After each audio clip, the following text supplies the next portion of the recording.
Hello guys, পুনৰবাৰ electrical Assam YouTube চেনেলৰ আপোনাক স্বাগতম জনাইছো গাইছ। আজি পুনৰবাৰ এটা মজাদাৰ ভিডিঅ' লৈ আহিছোঁ, এটা মজাদাৰ টপিক লৈ আহিছোঁ যাতে আপোনালোকক অলপ হ'লেও হেল্প হয়। তো ভিডিঅ'টো ষ্টাৰ্ট কৰাৰ আগতে ইলেক্ট্ৰিকেলৰ লগত জড়িত যিকোনো ধৰণৰ ভিডিঅ'বিলাক পাই থাকিব নাই মোৰ এই চেনেলটো ছাবস্ক্ৰাইব কৰি ৰাখিব।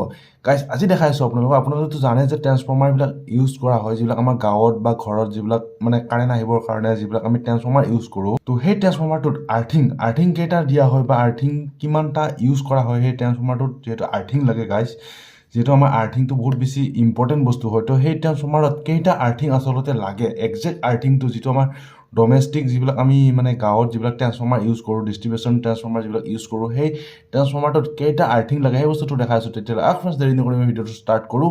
Let's begin.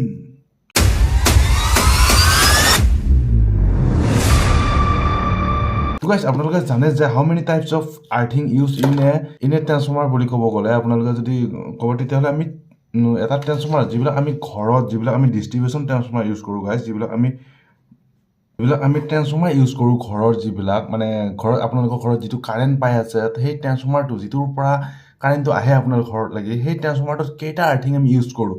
তো গাইছ আমি সাধাৰণতে সেইবিলাক ট্ৰেন্সফৰ্মাৰ আমি দুটা আৰ্থিং ইউজ কৰোঁ গাইছ, দুটা আৰ্থিং। তো সেই দুটা আৰ্থিং কেনেদৰে ইউজ কৰা হয় গাইছ, এটা হৈছে ছাপ'জ এইটো আমাৰ ট্ৰেন্সফৰ্মাৰ, এইটো আমাৰ হৈছে 3 ফেজ আমাৰ ট্ৰেন্সফৰ্মাৰ, এইটো RYB, এইটো আমাৰ ট্ৰেন্সফৰ্মাৰ। তো এই ট্ৰেন্সফৰ্মাৰটোৰ কাৰণে গাইছ যিহেতু এইটো এটা মেটেলৰ বডি হয়, তো ইয়াতে কইল চইল কিবা কিবি বহুত বস্তু থাকে ইয়াত, মানে বেলেগ দিন বুজাম বাৰু কি কি বস্তু থাকে। তো এই ট্ৰেন্সফৰ্মাৰ যিটো আমাৰ এইটো ইনকমাৰ হয় গাইছ, এইটো আমি ইনকামিং যিটো আমাৰ RYB মেইন আপাৰ যিটো 11 kV বা 33 kV যিটো মেইন ৱেৰ আহি থাকে ওপৰেদি অভাৰহেডৰ তিনিডাল দেখা পাই ন গাইছ আপোনালোকে, তিনিডাল ৱেৰ আহি থকা। তো সেই ৱেৰ কেইডাল মানে সেই তাৰ কেইডালৰ যি আমি RYB আহে, তো সেই কেইডাল আহি মানে ইয়াত আমি যিটো আমাৰ এইটো ট্ৰেন্সফৰ্মাৰ আমি যিটো 11 kV আহি থাকে, তো আমি যিটো আমি ঘৰত ইউজ কৰিবৰ কাৰণে আমি 3 ফেজ হ'লেও আমি 440 বা 430 তেনেকৈ ইউজ কৰোঁ, বা ছিংগল ফেজৰ কাৰণে আমি 230 ইউজ কৰোঁ। তো এইটো বস্তু আমি এই ট্ৰেন্সফৰ্মাৰটোৰ থ্ৰুদি আমি ষ্টেপ ডাউন কৰোঁ, মানে আমি ষ্টেপ ডাউন কৰিবৰ কাৰণে আমি এই ট্ৰেন্সফৰ্মাৰটো ইউজ কৰোঁ। তো এই ট্ৰেন্সফৰ্মাৰটো আমি এই বডিটোত যিহেতু এটা আৰ্থিং দৰকাৰ হয় গাইছ, এই বডিটোত আমি এটা আৰ্থিং দিওঁ। যিহেতু আমি কৈছিলোঁ আপোনালোকক যে দুটা আৰ্থিং আমি ইউজ কৰোঁ, তো এই বডিটোত এটা আৰ্থিং দিয়া হয়। আৰু গাইছ যিহেতু ইয়াত ষ্টেপ ডাউন কৰাৰ পিছত আমি ইয়াতে মানে আমি চাৰিডাল হিচাপে আমি যেতিয়া আপোনালোকে ঘৰত যিবিলাক ইউজ কৰে সেইবিলাক আপোনালোকে দেখিছে হয়তো, ট্ৰেন্সফৰ্মাৰত সোমাওঁতে আমি তিনিডাল সোমাই, কিন্তু ট্ৰেন্সফৰ্মাৰৰ পৰা যেতিয়া ওলাই যায় তেতিয়া আমাৰ চাৰিডাল ৱেৰ থাকে, তাৰে এডাল থাকে RYB আৰু এডাল থাকে আমাৰ নিউট্ৰেল, তো গাইছ আপোনালোকে হয়তো জানে যে আৰ্থিং এটা আমি বডিত দিলোঁ, এটা আৰ্থিং বডিত দিলোঁ, আৰু এটা আমি নিউট্ৰেলটো আমি আৰ্থিং কৰোঁ গাইছ। এই যিটো নিউট্ৰেল পইণ্ট হয় এইটো আমি আৰ্থত দি দিওঁ, মানে এইটো আৰ্থিঙত যিটো নিউট্ৰেল আমি একচুৱেলি আমি এইটো বেলেঞ্চিঙৰ কাৰণে ইউজ কৰোঁ বুলি কয়। এইটো আমি আপোনালোকে কি বেলেঞ্চিং হয়, কি বেলেঞ্চিঙৰ কাৰণে আমি নিউট্ৰেলটো আৰ্থিং ট্ৰেন্সফৰ্মাৰ এটাৰ আৰ্থিংটো আমি নিউট্ৰেলটো মানে যিটো আৰ্থিং কৰোঁ সেইটো কি বেলেঞ্চিঙৰ কাৰণে ইউজ কৰা হয়, সেইটো মই বেলেগ এদিন আপোনালোকক দেখাম বাৰু।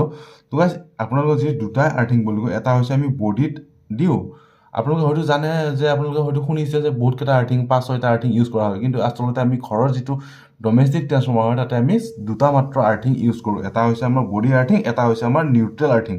তো গাইছ আপোনালোকে হয়তো নিশ্চয় বুজি পালে, আপোনালোকে যিটো মই মানে বুজাব বিচাৰিছিলোঁ দুটা আৰ্থিঙৰ বিষয়ে, মানে কেইটা আৰ্থিং আমি ট্ৰেন্সফৰ্মাৰ ইউজ কৰোঁ সেই বস্তুটো আপোনালোকক ধুনীয়াকৈ দেখাই দিলোঁ। এটা হৈছে আমাৰ বডি আৰ্থিং, এটা হৈছে আমাৰ নিউট্ৰেল আৰ্থিং। এইটো নিউট্ৰেলত আমাৰ এইটো নিউট্ৰেলটো আমি গ্ৰাউণ্ড কৰি দিওঁ। তো গাইছ আপোনালোকে হয়তো নিশ্চয় বুজি পালে, ট্ৰেন্সফৰ্মাৰ এটাত মানে ডাঙৰ ট্ৰেন্সফৰ্মাৰবিলাকতো 4টা-5টা এইবিলাক আৰ্থিং ইউজ কৰা হয়, কিন্তু আমাৰ যিটো আমাৰ ঘৰৰ যিটো ডমেষ্টিক বুলিয়ে ক'লোঁ বাৰু মই, সেই ডমেষ্টিক ট্ৰেন্সফৰ্মাৰটোত কেইটা আৰ্থিং ইউজ কৰা হয় সেই বস্তুটো আপোনালোকক অকণমান দেখাব চেষ্টা কৰিলোঁ।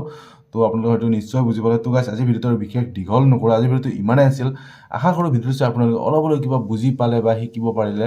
তো ভিডিঅ'টো চাই যদি অলপ হ'লেও কিবা বুজি পালে বা শিকিলে তেতিয়াহ'লে ভিডিঅ'টো তাত লাইক কৰি চেনেলটো ছাবস্ক্ৰাইব কৰি দিব, আৰু কেনেকুৱা পালে আপোনালোকৰ মতামতবিলাক ধুনীয়াকৈ কমেণ্ট কৰি জনাই দিব।